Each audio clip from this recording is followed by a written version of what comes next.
Prime Asia TV ते एक बार फिर तो आप सब का स्वागत है। Programme prime discussion with Jitendra Pannu विच ते मैं हां नवजीत। अज दे इस प्रोग्राम विच चलंत मसलियां ते गलबात करांगे। देश दुनिया दियां बहुत सारियां अजिहियां खबरां ने जो अपने वल ध्यान खिंचदियां ने। राकेश टिकैत की मुलाकात हुई है ममता बनर्जी दे नाल ते दूसरे पासे कोरोना वायरस के केस भावें घट रहे ने, सरकारां दावे कर रही ने, पर मौतां दा अंकड़ा अचानक वधिया। इन्हां सारियां खबरां ते चर्चा करदे हां। दूसरे पासे योगी आदित्यनाथ नूं भी केंद्र वाले पासे हाई कमांड ने सद्दिया। सब तो पहला स्वागत करदे हां नामवर पत्रकार जितेंद्र पन्नू जी दा, फिर करदे हां खबरां ते चर्चा। पंनू साहब बहुत बहुत स्वागत जी, शुक्रिया। पंनू साहब, टिकैत राकेश टिकैत ते ममता बनर्जी की मुलाकात हुई है, ये की संकेत दिंदी है? वैसे ममता बनर्जी का यह कहना कि हर एक सूबे में जाके हुण चोण प्रचार किया जाएगा, ये नवीं पिरत तो नहीं पै गई? नहीं, कोई नवीं पिरत नहीं। पहला भी ਵੱਖ-ਵੱਖ सूबियां च जाके कई मुख्य मंत्री दूसरे सूबियां च प्रचार करते रहे जी।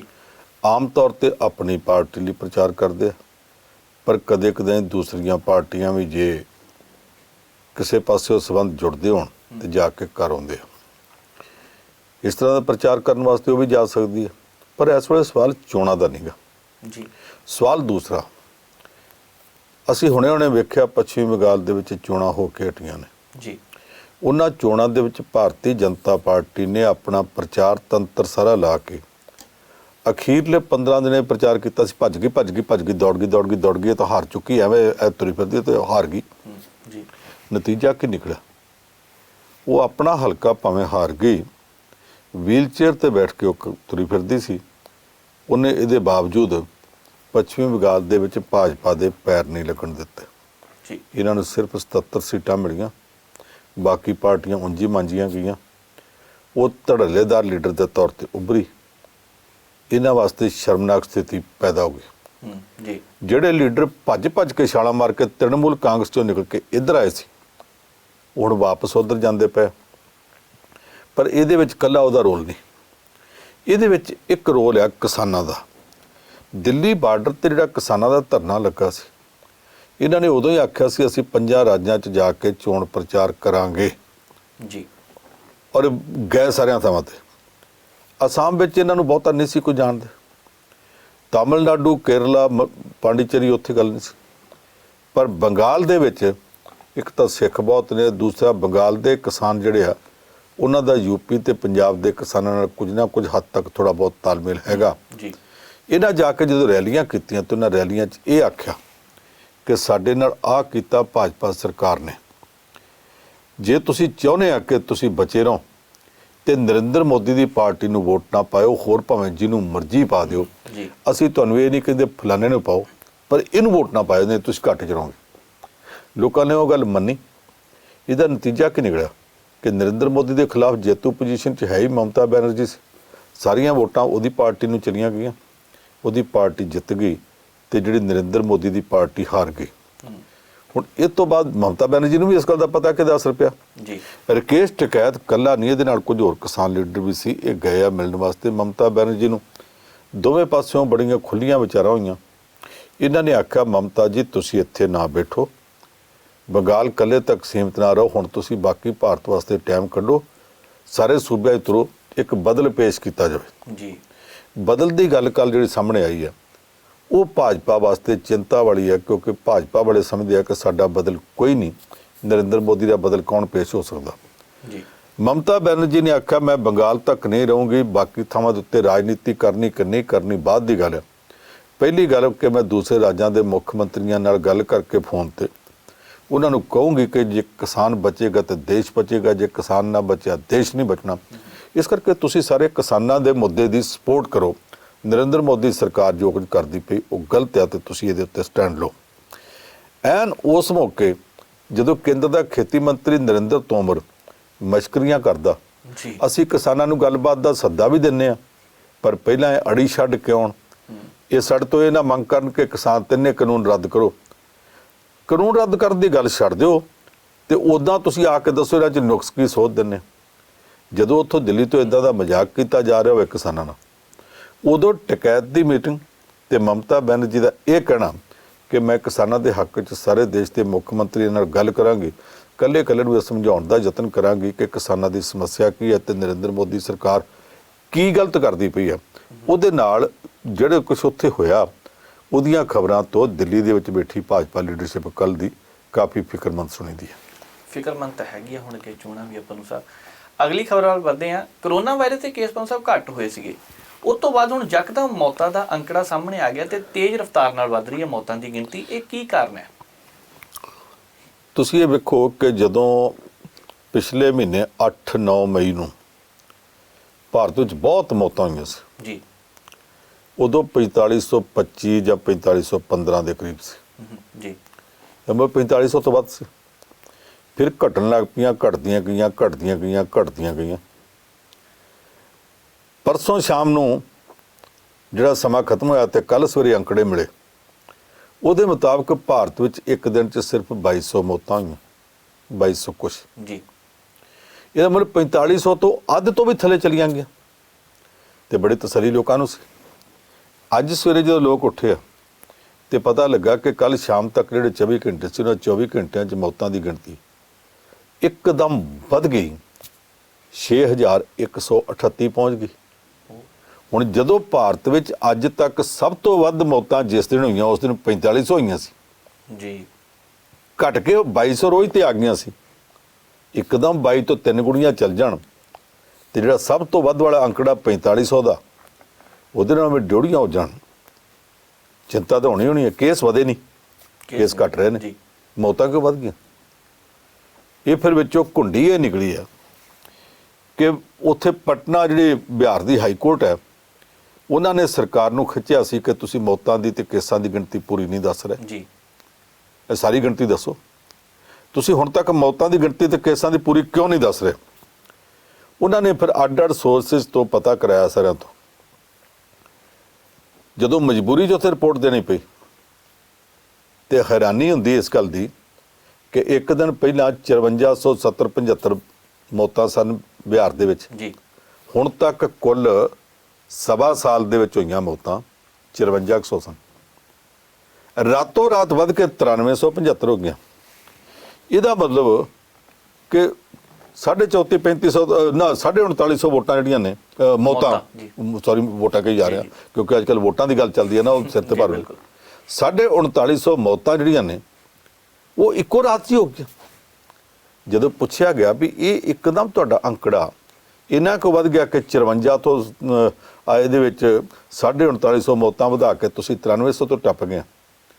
ਫਿਰ ਉਹਨਾਂ ਨੇ ਆਖਿਆ ਜੀ ਇਹ ਮੌਤਾਂ ਅਸਲ ਵਿੱਚ ਪੇਂਡੂ ਇਲਾਕਿਆਂ 'ਚ ਹੁੰਦੀਆਂ ਸਨ, ਲੋਕ ਰਜਿਸਟਰ ਨਹੀਂ ਕਰਾਉਂਦੇ ਰਹੇ ਜੀ, ਤੇ ਸਰਕਾਰ ਜਿਹੜੀ ਆ ਉਹਨੂੰ ਪਤਾ ਨਹੀਂ ਲੱਗਾ ਤੇ ਤਾਂ ਲੁਕੀਆਂ ਰਹੀਆਂ। ਪਰ ਜਿਹੜਾ ਬਿਆਨ ਦਿੱਤਾ ਸਰਕਾਰ ਨੇ ਇਹ ਏਡਾ ਕੱਚਾ ਸੀ ਕਿ ਬੇਵਕੂਫ ਤੋਂ ਬੇਵਕੂਫ ਬੰਦਾ ਵੀ ਨਹੀਂ ਮੰਨ ਸਕਦਾ, ਕਿਉਂਕਿ ਜਿਹੜੀਆਂ ਮੌਤਾਂ ਦੀ ਗਿਣਤੀ ਵਧਾਈ ਗਈ ਉਹਨਾਂ 'ਚ ਸਭ ਤੋਂ ਵੱਧ 1150 ਮੌਤਾਂ ਰਾਜਧਾਨੀ ਪਟਨਾ ਸ਼ਹਿਰ 'ਚ ਵਧੀਆਂ।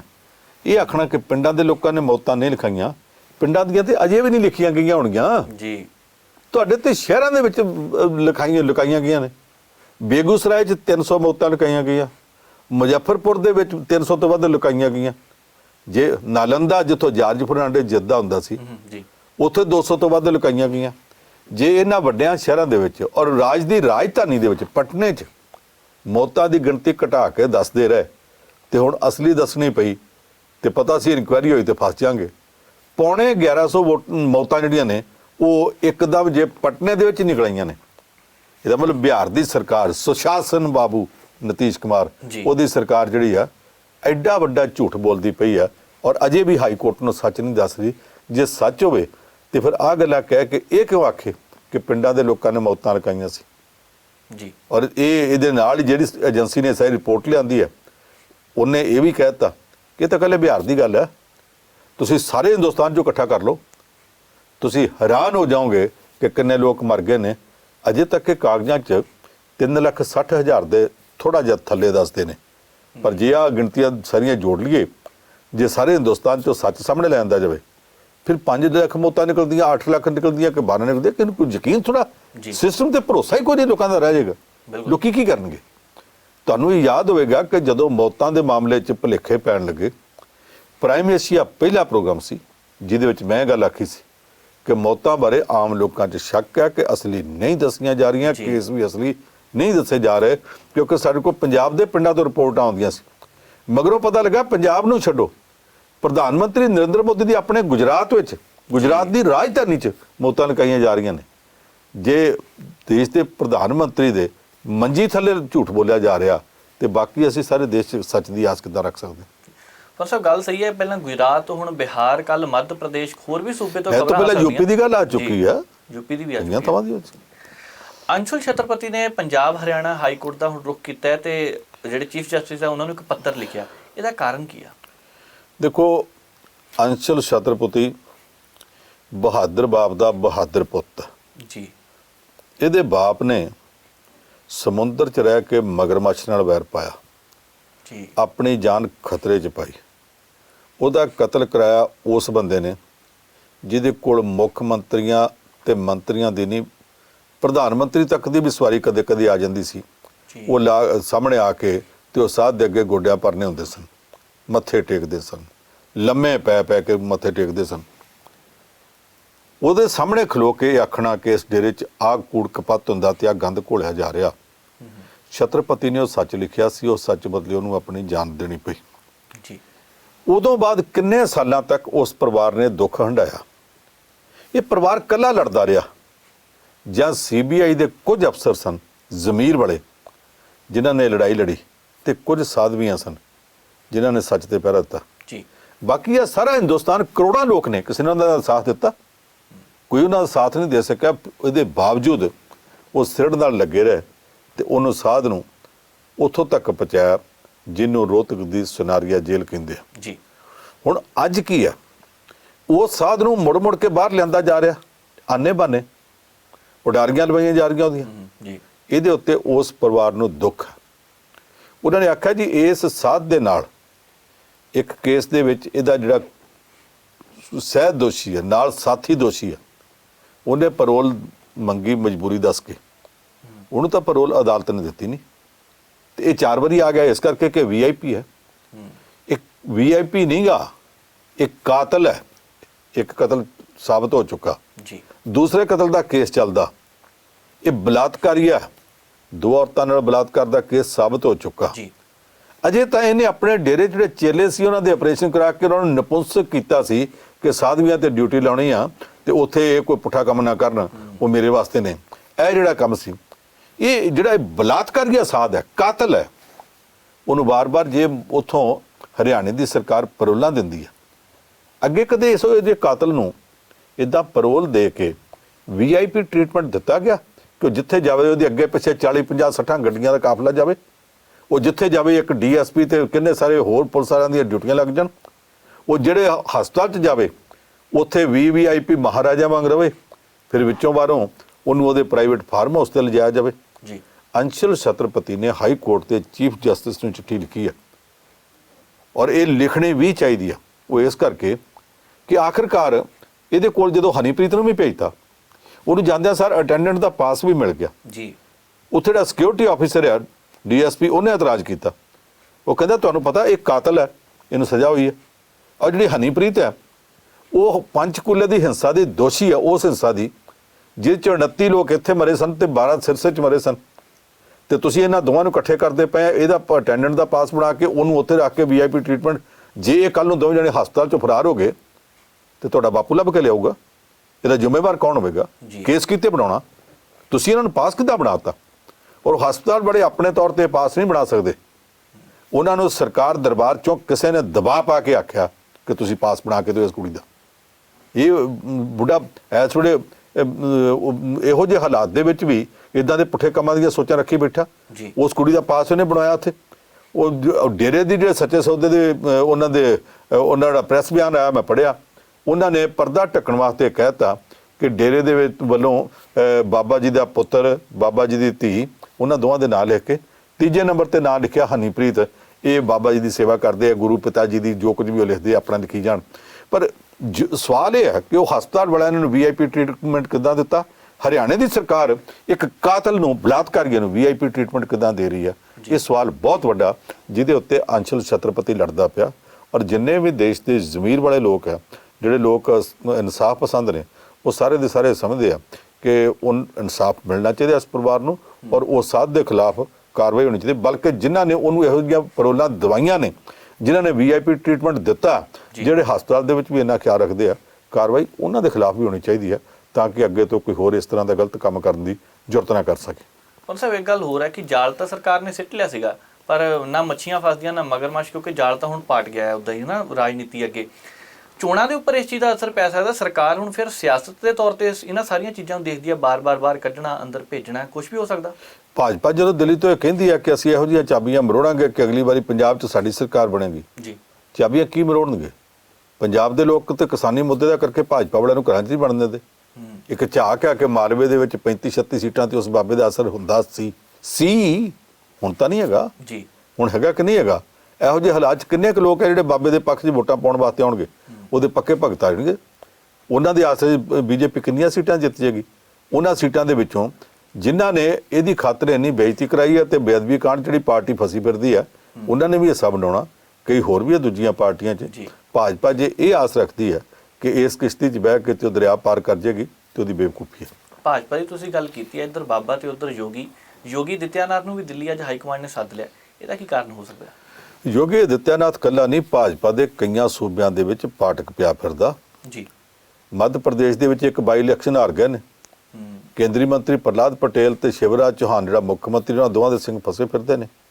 ਰਾਜਸਥਾਨ ਦੇ ਵਿੱਚ 3 ਦਿਨ ਪਹਿਲਾਂ ਤੱਕ ਪਾਰਟੀ ਹੈੱਡਕੁਆਟਰ ਦੇ ਬਾਹਰ ਜਿਹੜਾ ਵੱਡਾ ਬੋਰਡ ਲੱਗਾ ਸੀ, ਉੱਤੇ ਪ੍ਰਧਾਨ ਮੰਤਰੀ ਨਰਿੰਦਰ ਮੋਦੀ, ਗ੍ਰਹਿ ਮੰਤਰੀ ਅਮਿਤ ਸ਼ਾਹ, ਪਾਰਟੀ ਪ੍ਰਧਾਨ JP ਨੱਡਾ, ਜਿਹੜਾ ਰਾਜਸਥਾਨ ਦਾ ਉੱਥੋਂ ਦਾ ਭਾਜਪਾ ਦਾ ਪ੍ਰਧਾਨ, ਉਹ ਅਸੈਂਬਲੀ ਗਰੁੱਪ ਦਾ ਲੀਡਰ, ਤੇ ਉਹਨਾਂ ਦੇ ਨਾਲ ਸਾਬਕਾ ਮੁੱਖ ਮੰਤਰੀ ਜਿਹੜੀ ਸਭ ਤੋਂ ਵੱਡੀ ਲੀਡਰ ਗਿਣੀ ਜਾਂਦੀ ਵਸੁੰਧਰਾ ਰਾਜੇ ਜੀ, ਉਹਨਾਂ ਸਾਰਿਆਂ ਦੀਆਂ ਫੋਟੋ ਸਨ। ਉਹਦੇ ਉੱਤੇ ਕੋਈ ਕਾਲਾ ਰੰਗ ਸੁੱਟ ਗਿਆ, ਬੋਰਡ ਰਾਤੋਂ ਰਾਤ ਬਦਲਿਆ ਗਿਆ। ਬਦਲਣ ਲੱਗਿਆ ਬਾਕੀ ਸਾਰੇ ਰੱਖ ਲਏ, ਵਸੁੰਧਰਾ ਰਾਜੇ ਇਕੱਲੇ ਦੀ ਫੋਟੋ ਕੱਢ ਦਿੱਤੀ ਹੈ। ਉਹ ਤੋਂ ਸਾਫ਼ ਦਿਸਦਾ ਕਿ ਵਸੁੰਧਰਾ ਰਾਜੇ ਨਾਲ ਟਕਰਾਅ ਸ਼ੁਰੂ ਹੋ ਗਿਆ। ਉਹ ਬੀਬੀ ਇੱਕ ਪਾਸੇ ਹੈ ਤੇ ਬਾਕੀ ਪਾਰਟੀ ਇੱਕ ਪਾਸੇ ਹੈ। ਉੱਤਰ ਪ੍ਰਦੇਸ਼ ਦੇ ਵਿੱਚ ਵੀ ਲੜਾਈ ਬਹੁਤ ਤਗੜੀ ਹੋ ਗਈ ਹੈ ਜੀ। ਉਹਦੇ 'ਚ RSS ਵਾਲਿਆਂ ਦਾ ਮੋਹਰਾ ਇਸ ਵੇਲੇ ਯੋਗੀ ਆਦਿੱਤਿਆਨਾਥ, ਜਿਹੜੇ ਦਿੱਲੀ 'ਚ ਬੈਠੇ ਨੇ, ਜਿਹੜੇ ਵਾਜਪਾਈ ਅਡਵਾਨੀ ਵਾਲਾ ਯੁੱਗ ਪਿੱਛੇ ਛੱਡ ਕੇ ਅੱਜ ਦੀ ਤਰੀਕ 'ਚ ਭਾਜਪਾ ਦੀ ਜਨਮਦਾਤੀ RSS ਨੂੰ ਟਿੱਚ ਜਾਣਦੇ ਨੇ, ਉਹਨਾਂ ਦੇ ਮੋਹਰੇ ਉੱਥੇ UP 'ਚ ਹੋਰ ਨੇ। RSS ਦਾ ਮੁਖੀ ਮੋਹਨ ਭਾਗਵਤ 3 ਦਿਨ ਇੱਥੇ ਬੈਠ ਕੇ ਮੀਟਿੰਗਾਂ ਮੁੜੀਆਂ ਕਰਾਉਂਦਾ ਰਿਹਾ, ਕਦੇ ਆ ਗਿਆ ਕਦੇ ਚਲਾ ਗਿਆ ਜੀ। ਫਿਰ ਉਹਨੇ ਆਪਣਾ ਸੈਕੰਡ ਇਨ ਕਮਾਂਡ, ਜਿਹਨੂੰ ਸਰਕਾਰੀਆ ਬਾਹਾ ਕਹਿੰਦੇ ਆ, ਉਹ ਉੱਥੇ ਸਰਕਾਰੀਆ ਬਾਹਾ ਨੂੰ ਛੱਡ ਗਿਆ। ਹੁਣ ਉਹ UP ਦੀ ਰਾਜਧਾਨੀ ਲਖਨਊ 'ਚ ਹੈੱਡਕੁਆਟਰ ਬਣਾਉਂਦੇ ਪਏ। ਇਹਦੇ ਤੋਂ ਦਿੱਲੀ ਵਿੱਚ ਜਿਹੜੇ ਸਰਕਾਰ ਚਲਾ ਰਿਹਾ ਗਰੁੱਪ ਹੈ, ਨਰਿੰਦਰ ਮੋਦੀ ਜੀ, ਅਮਿਤ ਸ਼ਾਹ, JP ਨੱਡਾ, ਉਹ ਸਾਰੇ ਦੂਸਰੇ ਪੱਖ ਤੋਂ ਸੋਚਦੇ ਆ। ਉਹਨਾਂ ਨੇ ਹੁਣ ਯੋਗੀ ਆਦਿੱਤਿਆਨਾਥ ਨੂੰ ਸੱਦਿਆ। ਅੱਜ ਜਦੋਂ ਸਾਡੀ ਗੱਲ ਚੱਲਦੀ ਪਈ ਹੈ, ਇਸ ਵੇਲੇ ਯੋਗੀ ਆਦਿੱਤਿਆਨਾਥ ਜਾਂ ਦਿੱਲੀ ਪਹੁੰਚ ਗਿਆ ਜਾਂ ਪਹੁੰਚ ਜਾਵੇਗਾ ਹੁਣੇ, ਤੇ ਟਕਰਾਅ ਜਿਹੜੇ ਪਾਸੇ ਨੂੰ ਜਾਂਦਾ ਪਿਆ, ਅਸੀਂ ਤਾਂ ਪੰਜਾਬ ਦੀ ਕਾਂਗਰਸ ਦਾ ਵੇਖਦੇ ਹਾਂ ਕਿ ਇੱਥੇ ਕੈਪਟਨ ਅਮਰਿੰਦਰ ਸਿੰਘ ਦਾ ਕੀ ਬਣੂ। ਇਹਦੇ ਨਾਲ 2 ਡਿਪਟੀ ਮੁੱਖ ਮੰਤਰੀ ਲੱਗਣਗੇ ਕਿ ਨਹੀਂ ਲੱਗਣਗੇ ਜੀ। UP 'ਚ ਇਦੋਂ ਵੀ ਜ਼ਿਆਦਾ ਖਿੱਚੋਤਾਣ ਹੈ, ਔਰ ਉੱਥੇ ਕਿਸੇ ਵਕਤ ਕੁਝ ਵੀ ਹੋ ਸਕਦਾ। ਇਹ ਹੋ ਸਕਦਾ ਕਿ ਦਬਾਅ ਇੰਨਾ ਵੱਧ ਜਾਵੇ ਕਿ ਯੋਗੀ ਆਦਿੱਤਿਆਨਾਥ ਨੂੰ ਪਾਸੇ ਕਰਕੇ ਕਹਿਣ ਕਿ ਦੂਸਰਾ ਬੰਦਾ ਕੋਈ ਬਿਠਾਓ, ਨਹੀਂ ਤੇ ਅਗਲੇ ਸਾਲ ਦੀਆਂ ਚੋਣਾਂ ਦੇ ਵਿੱਚ ਭੱਠਾ ਬੈਠ ਜਾਣਾ। ਇਸ ਵੇਲੇ ਯੋਗੀ ਆਦਿੱਤਿਆਨਾਥ ਦੀ ਕੁਰਸੀ ਦਾਅ ਤੇ ਲੱਗੀ ਪਈ ਹੈ ਜੀ। ਅਸੀਂ ਸੁਪਰੀਮ ਕੋਰਟ ਦੀ ਗੱਲ ਵੀ ਕਰਦੇ ਹਾਂ। ਸੁਪਰੀਮ ਕੋਰਟ ਨੇ ਸਖਤ ਟਿੱਪਣੀ ਕੀਤੀ ਹੈ, ਖਾਸ ਕਰਕੇ ਖਾਣ ਪੀਣ ਵਾਲੀਆਂ ਵਸਤੂਆਂ ਨੂੰ ਲੈ ਕੇ। ਇਹ ਪਹਿਲੀ ਵਾਰ ਹੋਇਆ, ਬਹੁਤ ਸਾਰੇ ਅਜਿਹੇ ਪ੍ਰੋਡਕਟ ਆ ਰਹੇ ਆ ਮਾਰਕੀਟ ਵਿੱਚ ਜਿਹੜੇ ਸਿਹਤ ਲਈ ਸਿਹਤਮੰਦ ਨਹੀਂ ਸਾਬਤ ਹੋ ਰਹੇ। ਸੁਪਰੀਮ ਕੋਰਟ ਆਖਰਕਾਰ ਵੇ ਸਖਤ ਹੋਈ ਗਈ ਹੈ। ਸਾਡੇ ਮੋਗੇ 'ਚ ਇੱਕ ਕੰਪਨੀ ਲੱਗੀ ਹੈ, ਇੰਟਰਨੈਸ਼ਨਲ ਕੰਪਨੀ ਹੈ। 3-4 ਸਾਲ ਪਹਿਲਾਂ ਰੌਲਾ ਪਿਆ ਸੀ, 2 ਸਾਲ ਪਹਿਲਾਂ ਰੌਲਾ ਪਿਆ ਸੀ, ਫਿਰ ਫੌਜ ਦੀਆਂ ਕੰਟੀਨਾਂ ਤੋਂ ਉਹਦਾ ਮਾਲ ਚੁੱਕਿਆ ਗਿਆ ਸੀ ਜੀ। ਜਿਹੜੇ ਐਕਟਰਾਂ ਤੇ ਐਕਟਰਨੀਆਂ ਨੇ ਉਹਦੀ ਮਸ਼ਹੂਰੀ ਕੀਤੀ, ਉਹਨਾਂ ਨੂੰ ਲੋਕੀ ਗੱਲਾਂ ਪੁੱਛਦੇ ਸੀ। ਇੱਕ ਬੀਬੀ ਆਪਣੇ ਜ਼ਮਾਨੇ ਦੀ ਬਹੁਤ ਟਾਪ ਦੀ ਐਕਟਰੈਸ ਹੈ, ਅੱਜ ਵੀ ਉਹ ਫਿਲਮਾਂ 'ਚ ਆਉਂਦੀ, ਬੜਾ ਚੰਗਾ ਉਹਦਾ ਅਕਸ ਗਿਣਿਆ ਜਾਂਦਾ।